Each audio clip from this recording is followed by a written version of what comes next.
Hi, I am doing the next section of the Sermon on the Mount this week, and this section talks about, the golden rule, which is do unto others as you would have them do unto you, and constantly seeking God, being in close communion with Him, and identifying false prophets based on their fruits, and also kind of some pretty scary comments by Jesus about people who may or may not get into heaven based on whether they truly did have the right found the right path, and whether they chose to follow it really closely. So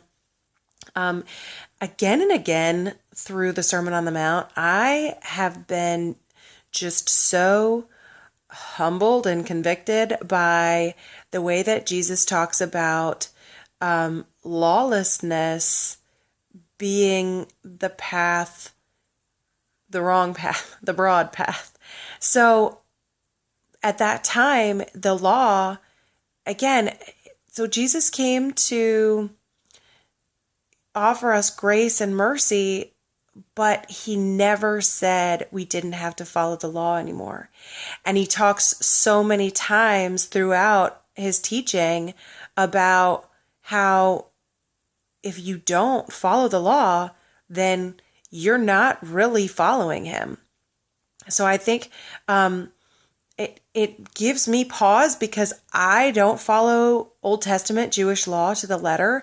And in throughout this Sermon on the Mount, I mean, it really seems like Old Testament Jewish law is what we're talking about here. So it kind of makes me question, have I gotten everything wrong? Am I doing everything totally wrong? Or because I'm a Gentile, do I not have the same expectations? Do I not need to necessarily follow the exact letter of Jewish law as long as I follow the major points? I mean, later in the New Testament, it says that Gentiles don't have to be circumcised, and that they don't necessarily have to adopt all the different things that the Old Testament Jews did. So, but it definitely gives me pause to question which parts of it do I really need to pay close attention to, and which ones am I not bound to because they're specific to the Jewish people.